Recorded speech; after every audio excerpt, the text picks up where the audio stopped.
Hello friends, welcome back to my channel. तो आज के इस वीडियो में मैं आपको एक्सप्लेन करने वाली हूँ 2023 में आई मराठी मूवी घर बंदूक बिरयानी। तो चलिए विदाउट वेस्टिंग टाइम हम मूवी का एक्सप्लेनेशन स्टार्ट करते हैं।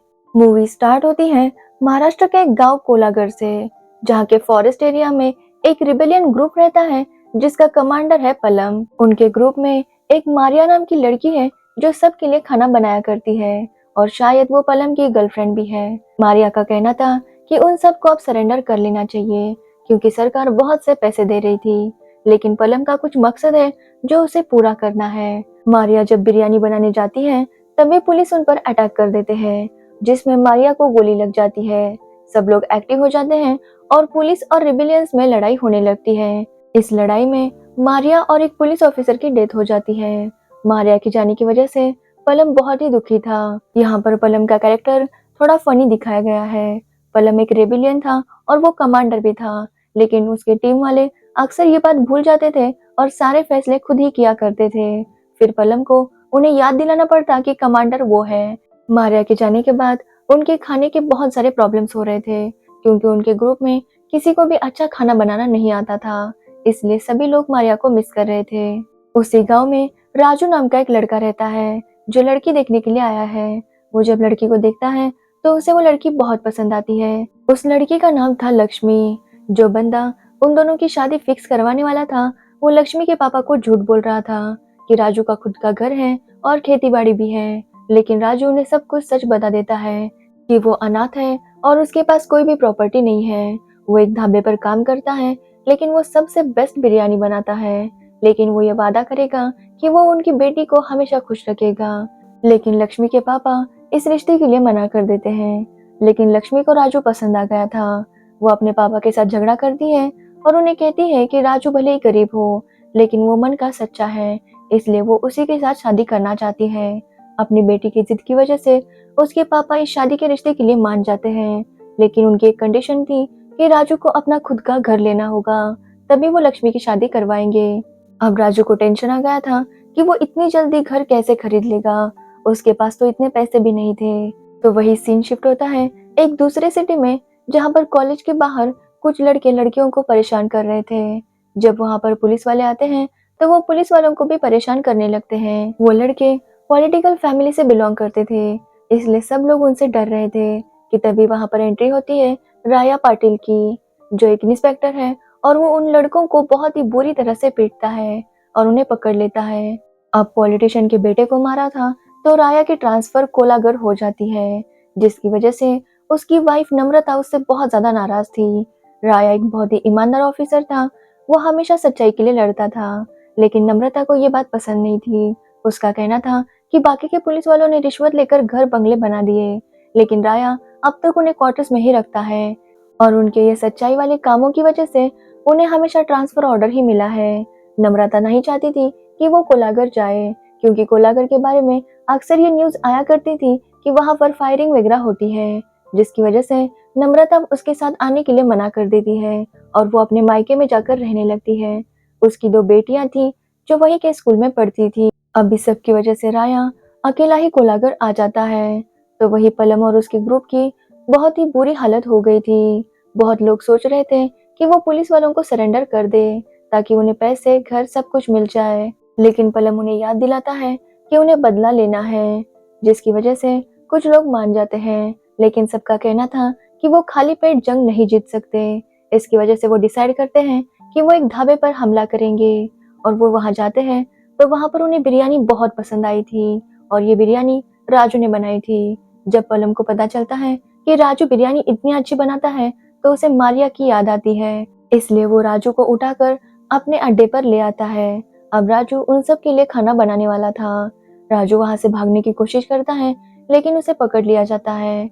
राजू काफी डरा हुआ था क्योंकि उसका रिश्ता भी फिक्स हुआ था और वो बहुत अच्छी बिरयानी बनाता था, जिसकी वजह से पलम को हमेशा उसमें मारिया दिखाई देती। इसलिए राजू को अपनी इज्जत का भी खतरा था, इसलिए वो पलम से डर डर के रहता था। उन रिबेलियंस का एक खबरी था मुन्ना। मुन्ना उन सबको आकर खबर देता है कि अगर वो लोग सरेंडर करेंगे तो सरकार हर एक को 7 लाख रुपए, घर और जॉब भी देने वाली है, जिसकी वजह से कई लोगों को लग रहा था कि वो सरेंडर कर दे, लेकिन पलम किसी को भी सरेंडर नहीं करने देता। वो मुन्ना को वहां से भेज देता है। तो वही राया को भी यहाँ आकर काफी दिन हो गए थे और उसे मिलने के लिए एक लॉयर आने वाला था, जिसे नम्रता ने भेजा था क्योंकि वो राया की ट्रांसफर की वजह से तंग आ गई थी। ऊपर से उसे कोलाघर में बिल्कुल भी सेफ नहीं फील हो रहा था, इसलिए वो वहां पर उसके साथ नहीं आ सकती थी। इसलिए वो राया से डिवोर्स लेना चाहती है। लेकिन जब लॉयर वहां पर आता है तो राया ने सब कुछ प्लान किया था, सबको ये कह के रखा था कि कोलाघर की बहुत तारीफ करना, जिससे लॉयर जाकर ये सब कुछ नम्रता को बताए और नम्रता अपनी बेटियों के साथ यहाँ आने के लिए कन्विंस हो जाए। जब लॉयर आता है तो पुलिस वाले ऐसे ही करते हैं, वो कोलाघर की कुछ ज्यादा ही तारीफ कर देते हैं। लेकिन लॉयर राया से कहता है कि उसने सुना है कि यहाँ पर डकैत बहुत है और हमेशा डकैती होती रहती है। लेकिन राया कहता है कि ये सब अफवाहें हैं। तभी हम देखते हैं पलम को पता चल गया था कि उसे जिस एमएलए को मारना है वो 2 महीनों के लिए बाहर गया है। अब 2 महीनों तक पलम कुछ भी नहीं कर सकता था और 2 महीने उन्हें यहीं पर बिताने थे। इसलिए पलम राजू को वापस भेजने के लिए कहता है। राजू जब वापस गांव आता है तो जगह जगह पर यही पोस्टर लगे थे कि अगर कोई डाकू सरेंडर करता है तो उसे 7 लाख रुपए, घर और जॉब भी मिलेगा। इसलिए राजू पुलिस स्टेशन चला जाता है और राया को बताता है कि वो एक डाकू है और वो यहाँ सरेंडर करने के लिए आया है। ये सुनकर लॉयर काफी डर जाता है। तब राया उसे उसका हथियार मांगता है ताकि ये प्रूव हो कि वो एक डाकू है। लेकिन राजू के पास कोई भी हथियार नहीं था, तो राया उसे हथियार लाने के लिए कहता है, जिसके बाद राजू वहां से चला जाता है। राया लॉयर से कहता है कि गांव के कुछ लोग इस स्कीम का फायदा उठाना चाहते हैं, इसलिए झूठ मूठ डाकू बनकर यहाँ पर आते हैं। तभी वहां पर मुन्ना आता है और वो भी सरेंडर करने के लिए आया था। लेकिन लॉयर को लगता है कि ये भी कोई डाकू नहीं है और गांव वाला है। लेकिन जब वो मुन्ना के हथियार देखता है तो वो बहुत ज्यादा डर जाता है और डर के वापस चला जाता है। अब राया समझ गया था कि नम्रता यहाँ पर नहीं आएगी, इसलिए राया नम्रता से कहता है कि वो उस पॉलिटिशियन और उसके बेटे से माफी मांग लेगा। ये सुनकर नम्रता काफी खुश हो जाती है क्योंकि इससे राया की ट्रांसफर फिर से वहीं पर हो जाती। नम्रता इस बात से काफी ज्यादा खुश थी। तो वही राजू डिसाइड करता है कि हथियार पाने के लिए उसे वापस पलम के गैंग में जाना होगा और वो वैसा ही करता है। वो वहां जाकर बोल देता है कि उसे वहां पर बहुत ही अपनापन फील हो रहा था। आज तक वो अनाथ था, लेकिन इस गैंग में उसे सब लोग मिल गए और वो यहीं पर उनके साथ रहना चाहता है। कुछ लोगों को उसकी बात पर यकीन नहीं था, लेकिन पलम उसे उसके गैंग में रख लेता है। लेकिन राजू को कोई भी हथियार नहीं दिया जाता, उसे बस वहां पर खाना बनाने का काम ही करना था। तो वही राया भी उस पॉलिटिशियन और उसके बेटे से माफी मांगने के लिए चला जाता है। वहां पर कुछ और भी पुलिस ऑफिसर्स थे और वो पॉलिटिशियन राया को कहता है कि वो सबके पैर पड़े। राया भी वैसे ही करता है, जिसके बाद वो कहता है कि जाकर पुलिस की वर्दी पहन ले और फिर वो सबके पैर पड़े। राया इस बात से काफी गुस्सा हो जाता है और सबके सामने उस एमएलए और उसके बेटे को भी बहुत पीटता है। इस सब का कोई वीडियो बना लेता है और वो वीडियो जब नम्रता देखती है तो वो राया से और ज्यादा नाराज हो जाती है। तो वही राजू मौके में था कि उसे कब हथियार मिलेगा, वो बस सबसे हथियार ही मांग रहा था। सब लोग डिसाइड करते हैं कि वो राजू को ट्रेनिंग देंगे। कुछ दिन राजू की ट्रेनिंग चलती है, जिसके बाद उसे कहा जाता है कि वो एमएलए के घर जाकर उसकी खबर लाए। राजू जब एमएलए के घर जाता है तो उसके वॉचमैन से उसे पता चलता है कि एमएलए अभी भी बाहर गया हुआ है। लेकिन राजू को ये पता चलता है कि उसकी वाइफ और बेटी यहीं पर थे। राजू ये जाकर सभी को बता देता है, जिसके बाद वो लोग डिसाइड करते हैं कि राजू को पहला मर्डर करना होगा एमएलए की वाइफ और बेटी का, तभी उसे गन मिलेगी। राजू इस काम के लिए मना कर देता है। वो कहता है कि अगर उनकी दुश्मनी एमएलए से है तो वो एमएलए को मारे, उन दोनों का क्या कसूर। तब पलम उसे बताता है कि एमएलए ने उसके पूरे खानदान को मार दिया था और इन सब लोगों की जमीन भी हड़प ली थी, इसलिए वो सब लोग एमएलए से बदला लेने के लिए ये सब कुछ कर रहे हैं। राजू ये करना तो नहीं चाहता था, लेकिन फिर भी वो मान जाता है। तो वही राया को भी पलम के बारे में सब कुछ पता चल गया था। राजू एमएलए की वाइफ को मारने के लिए जाता है, लेकिन वहां पर उसकी बेटी आ जाती है और राजू उसे मार नहीं सकता था, इसलिए वो वहां से लौट ही रहा था कि पुलिस वाले उसे पकड़ लेते हैं क्योंकि राजू के पास एक खंजर था। वो राजू को अरेस्ट कर लेते हैं और जेल में डाल देते हैं। तो वही लक्ष्मी भी राजू के लिए परेशान हो रही थी क्योंकि वो बहुत दिनों से उसे मिलने के लिए नहीं आया था। जब राया पुलिस स्टेशन आता है तो वो राजू को जेल में देखता है। उसके पास जो हथियार था वो सेम हथियार मुन्ना के पास भी था, जिससे राया समझ जाता है कि राजू सच में डाकुओं से जुड़ा हुआ है। वो राजू को छोड़ देता है और पुलिस वालों से ये कहता है कि ये तो मामूली रसोइया है, इसलिए वो राजू को वहां से जाने दे। राजू जब वहां से चला जाता है तो राया और उसकी टीम राजू का पीछा करने लगते हैं। राजू फिर से उनके ग्रुप के पास आता है और उन्हें बताता है कि वो नहीं मार सकता। ग्रुप वाले पहले से ही जानते थे कि राजू किसी का मर्डर नहीं कर पाएगा, लेकिन जब वो उसे हथियार के बारे में पूछते हैं तो राजू उन्हें बताता है कि पुलिस वालों ने वो ले लिया, जिससे सब लोग समझ जाते हैं कि पुलिस वालों ने राजू को क्यों छोड़ा होगा। वो सब लोग अलर्ट हो जाते हैं। तब तक पुलिस भी वहां पर आ गई थी।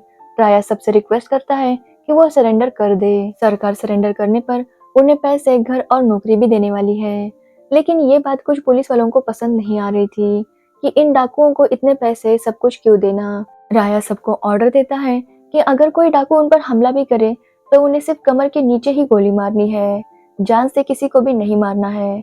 लेकिन जो दो पुलिस वाले थे उन्हें मेडल्स चाहिए थे, इसलिए दो डाकू जो सरेंडर करने के लिए आ रहे थे वो पुलिस वाले उन दोनों को मार देते हैं। उन्हीं के साथ राजू भी था जो वहां से भाग जाता है। अब राजू भी गन पकड़ लेता है ताकि वो अपने आप को प्रोटेक्ट कर सके। तो वही पलम और राया के बीच में भी लड़ाई चल रही थी। वो दो पुलिस वाले और भी डाकुओं को इसी तरह से मार देते हैं। इसकी वजह से डाकुओं को लग रहा था कि पुलिस वाले उन्हें जान से मारने की कोशिश कर रहे हैं, इसलिए वो भी पुलिस वालों को मारने लगते हैं। तब भी राया देख लेता है कि वो पुलिस वाले ही हैं जो डाकुओं पर पहले हमला कर रहे हैं, इसलिए वो उन दोनों को मार देता है। जिसके बाद राया और पलम एक दूसरे को ढूंढ रहे थे। जब वो दोनों मिलते हैं तो राया उसे कन्विंस करता है कि वो सरेंडर कर दे, वो उसे न्याय दिलाकर रहेगा। पलम के पास की गोलियां खत्म हो रही थी और राया उसे नहीं मारता। वो पलम को बताता है कि उसने कभी भी ऑर्डर नहीं दिया था कि किसी भी डाकू को मारे, उसने कमर के नीचे ही मारने का ऑर्डर दिया था। वो पलम को बता देता है कि एमएलए ने ऑर्डर दिया है कि पलम के सर पर गोली मारे, लेकिन राया ऐसा कुछ भी नहीं करेगा और वो सारे एमएलए के खिलाफ जो प्रूफ्स हैं वो राया को दे दे। आगे सब कुछ राया देख लेगा। पलम भी इस बात से कन्विंस हो जाता है और सरेंडर कर देता है। जिसके कुछ दिन बाद एमएलए के सेक्रेटरी को कॉल आता है कि एमएलए के खिलाफ अरेस्ट वारंट निकला है, जिस बात पर एमएलए हंसने लगता है। उसका चेहरा नहीं दिखाया गया, शायद अगले पार्ट में ये सब कुछ रिवील होगा कि एमएलए कौन था और उसने पलम की फैमिली को क्यों मारा था। एंड राया ने जो पलम से वादा किया है कि वो उसे इंसाफ दिलाएगा, वो पूरा होगा या नहीं। और राजू जिसने इतना सब कुछ कर लिया, उसे घर मिलेगा और उसकी लक्ष्मी के साथ शादी होगी या नहीं। तो ये थी घर बंदूक बिरयानी मूवी की स्टोरी। अगर आपको ये स्टोरी और मेरा एक्सप्लेनेशन अच्छा लगा हो तो वीडियो को लाइक, कमेंट एंड शेयर कीजिए और मेरे चैनल को सब्सक्राइब करना बिल्कुल मत भूलना। Thanks for watching the video.